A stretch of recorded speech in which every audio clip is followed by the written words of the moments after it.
For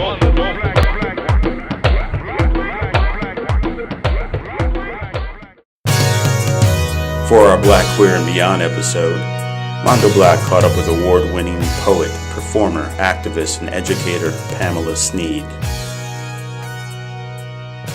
Rapunzel was a sister. You think I'm playing? I said Rapunzel was a black woman better than your mama. For June Jordan, and this is from my book, Calm. Easy, as one who never looks up to stress the importance of what they're saying. Easy as that overused terminology, a summer's day. She said, this country needs a revolution. So you asked me something like, I guess over the telephone about like identifying with gays and lesbians and all of that, and the name of the series being Black, Queer, and Beyond. I just wrote a piece called Mother Tongue, and it talked about, well, basically I sort of like have rewritten the Martin Luther King speech, and it includes the story of women and gays and lesbians and all those people who've been excluded and the feminists, you know. And part of like what this piece is about, I Have a Dream, was that I came into, you know, the gay and lesbian community. One, yeah, I think you're born gay or lesbian, but I also think that you make choices, that you make political choices. And that part of like me coming out and accepting, you know, being gay or lesbian was I wanted an alternative. I thought I was becoming part of like a revolutionary community, you know what I mean? I thought I was becoming part of something that, you know, people wanted to do things differently, you know? I mean, I think that like we need to like look at self-hatred. I think that basically, you know, I mean, and something that I wrote recently where it's like, you know, gays and lesbians, like, you'll always get them to like yell about bullying, but really I think on the interpersonal level, like, we're the biggest bullies. Do you know what I mean? It's like, how do you hear about like some of the wars that go on with like, you know, lesbians or with gay men or whatever? And I also think that we get like the wrong messages about what a revolution is, you know? I was talking earlier about basically having like this really great epiphany. I mean, having been like a long time activist and all of that, and having gone to South Africa, and I think I was standing in either the Apartheid Museum or the Hector Peterson Museum in Soweto, and basically Hector Peterson was like the first victim of the Soweto uprising, and he was a 13-year-old boy who was shot.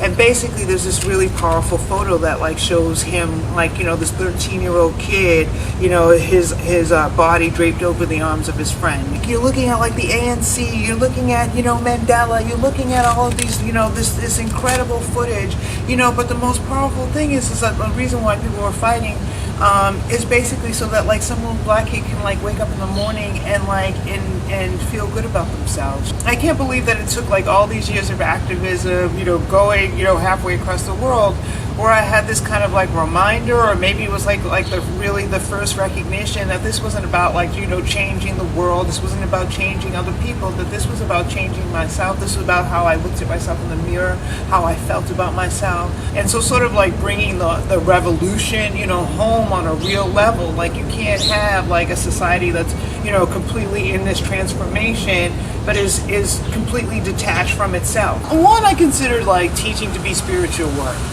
I consider it to be activist work. You know, I work in the classroom. I work with people. I work with changing people's minds. You know, I work with changing their you know, their hearts, their way of thinking. I think of myself as like Xena. Like in the what is it? You know, she was in the television series, and she's the warrior princess, right? And like, and so her past, and she's trying to make up for her past because she was like kind of bad in her past. And I wasn't bad necessarily, but I didn't have the consciousness I have now. But so she goes around doing good deeds and trying to like change people. And so in that regard, like, I feel like being a teacher is part of like, I don't know, I feel like Xena trying to like make things better. I'm really glad that it's Black, Queer, and Beyond. Because basically we need to, beyond to me suggests a future, right? And I think we need to go beyond. I think we need to go beyond like simple identity politics. I think we need to go beyond like a lot of things that are happening in this culture, you know, the capitalism that's kind of destroying like the fabric of who we are, the competition, the sickness, you know. So beyond is like a really good word, because I think we need to like begin to sort of like move beyond. Next, we caught up with Daniel Alexander Jones and his alter ego, Jomama Jones. Change, if you want us to make it. He, then you want us to take it. Hello, my name is Daniel Alexander Jones, and I am a live artist living in New York City. I am a writer, I am a performer, I direct, I sometimes design. So we're in this episode, Black, Queer, and Beyond. Why Black, Queer, Beyond? Black and queer are both identities that have been hugely important to me in my own life journey, and they've been hugely important as spaces for two of the huge communities that I'm a part of. Beyond, because I think a lot of the language that we've used to help us move through the last few decades is language that doesn't necessarily always serve us now. As we have one foot firmly rooted in tradition and community, I think it's very important to look beyond, not away from, but beyond the space that we're in right now to emerging languages and emerging ways of being in the world.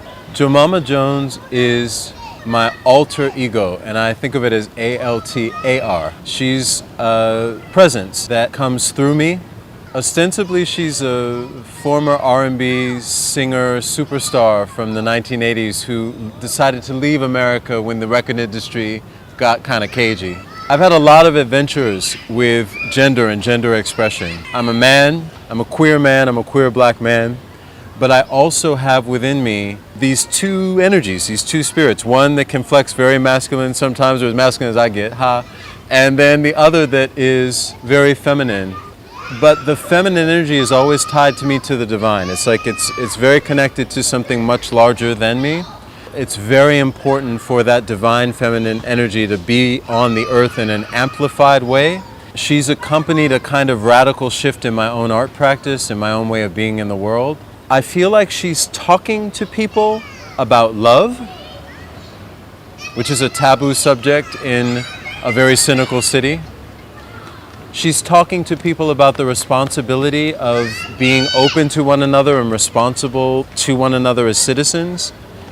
And she's talking about what it means to risk moving past the stories that we tell ourselves about our limitations. So what has surprised me about the way that audiences react to Jomama is that they go crazy for her. What I feel is that she excites something in people that's the same thing that got excited on Saturday morning when Soul Train would come on. It's a place of play, a place of delight, and I really believe, as an artist and as a citizen, that that place of joyful play is our power.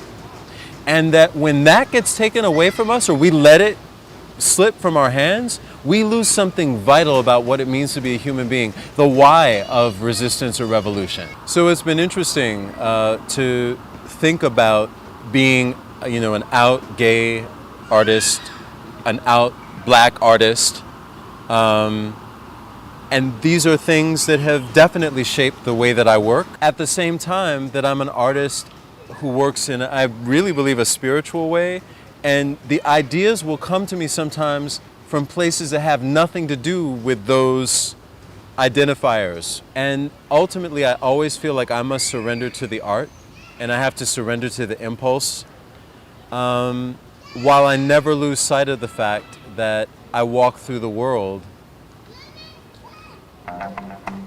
as a person who's queer, as a person who loves Black culture. Change, if you want us to make it. He, then you want us to take it. So, now you're trying to buy one. Life, now you need to get one. Hypnotized, how you're trying to keep us with your lies that you keep on repeating. In your seat, there's a nightmare inside you. Mondo. Black. Mondo.